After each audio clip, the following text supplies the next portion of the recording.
Richard in Nevada, who didn't bother giving pronouns, but has some notes about evolution and God existing. So welcome, Richard. Hi, how you doing?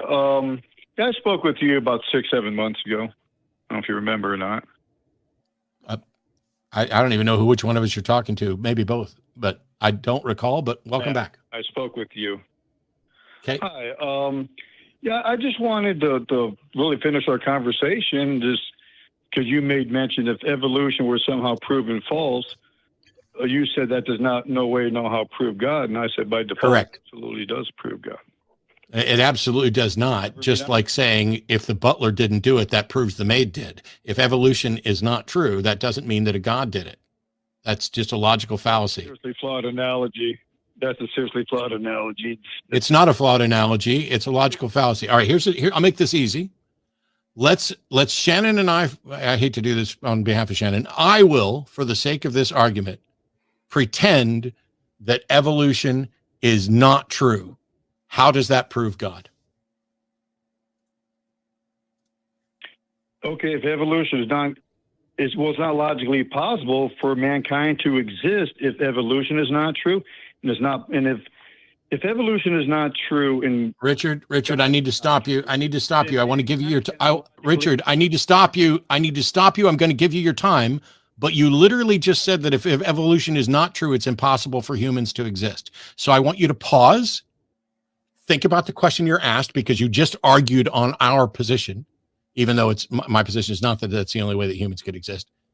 I said, we're going to pretend that evolution isn't true. And I need you to explain to us how that demonstrates that God is by default is real. Because it's a logical assessment. It's a logical assessment. I cannot go 300 miles doing 80 miles an hour. It's not logically possible. Yes, you absolutely can. I can drive 300 miles doing 80 miles an hour, and I can calculate exactly how long it will take me. I'm sorry, Richard, but you are incredibly confused. And every time you try to give an example, you demonstrate that you don't understand logic, you don't understand basic science, you don't understand fallacies. I can drive 300 miles going 80 miles an hour. You can't do it in 1 hour. You cannot travel 300. I didn't say it. You didn't say in 1 hour. No. You said I cannot travel 300 miles going 80 miles an hour. You're not listening. You're interrupting. You're not listening. I tell you what, I'm going to mute your ass, because here's the thing. I am listening. I'm very careful about what I say, and I'm very precise when I'm listening. Am I going to make mistakes? You bet. I will go back and I will grant you that I could not go 300 miles in 1 hour if I'm traveling 80 miles an hour. I will grant you that. What the hell does that have to do with, if we assume evolution is false, God exists? Yes, but mankind cannot logically exist if there's no evolution and no God. It's not even possible. I think I understand what you're saying, Richard. I'm going to see if I can steel man you here so that we can progress the conversation. From your perspective, the probability of human beings existing at all, if there's no evolution, is zero, right? That's what you're saying. You're saying if evolution wasn't a thing, the probability of humans existing without a God is zero. Is that fair? It's a lot, exactly. It's a logical assessment. So evolution has to be true if there's no God. It has to be true that we evolved from a single-celled organism 4.5 billion years ago. And unfortunately, we're getting off track though, because you still haven't demonstrated why it needs to be a God for that probability to be greater than zero, right? And especially, why does it need to be the Christian God? You haven't gotten to that point. You're doing a preemptive victory lap because you haven't gotten to why that is the case.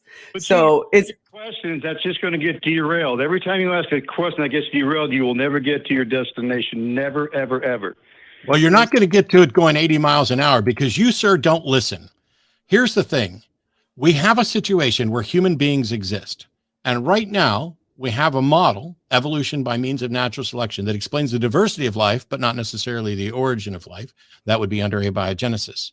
And so If the model describes what happens after human beings or after life begins, it just describes how things evolve. Then what we could have is evolution as it is right now could be true. Some other naturalistic explanation that we don't understand that isn't evolution by means of natural selection could be true. Or you claim the only other option is a supernatural explanation with a god, and yet there's no evidence of anything supernatural. There's no reason to conclude that that is true or could be true. And even if evolution were false, you haven't done anything to show that all the other potential naturalistic explanations fail. I'm trying to illustrate logical possibilities. I cannot fly to the... You don't understand logical possibilities. I just described them to you in explicit detail. I'm sorry? I just described the exhaustive logical possibilities to you in explicit detail. And your first thing was to say that you're trying to describe logical possibilities to us. What we say is there is a state of affairs. Human beings exist. What is the explanation for that? Right now, our best explanation is evolution by means of natural selection. What other possible explanations are there? You don't know about any other naturalistic explanations. You haven't shown that how any other potential naturalistic explanations are false. You just set up a false dichotomy between either evolution or God. And we're asking you to prove it, not just keep fucking asserting it, because you can assert it all day and you'll get nowhere. Yeah, that was my point. Well, like I said last time, you can't have a fire unless you have heat, fuel, and oxygen. You remove one element. Okay. Richard, you are not equipped for this conversation. I'm sorry, Richard, but fire is not relevant to this. Yes, it is. Logic is always relevant to a logical assessment. You didn't say you didn't talk about logic. You talked about fire. Person, you use big words, but you're a very illogical person. Your big words don't impress me, sir. It's incoherent gibberish. Okay. Why? Okay. Goodbye. Goodbye. Goodbye. Because man. of the two of us, I'm the one that is most likely to be the demonstrated expert on logic. And when you want to say that I just use big words and they don't impress you, it's no wonder that you don't understand logic or logical fallacies or why disproving evolution wouldn't prove a God. I wonder what would impress you. Clearly, the notion that a God exists impresses you. But I'm not the one up here babbling incoherently. I'm not the one who, after being presented with an exhaustive list of logical possibilities, suggested that it was time to start lecturing the other person on logical possibilities, and then started in with fire requires heat and fuel and oxygen. That's irrelevant to evolution. Oh, man. That was a lot. That was great. A lot. Does he not believe in evolution?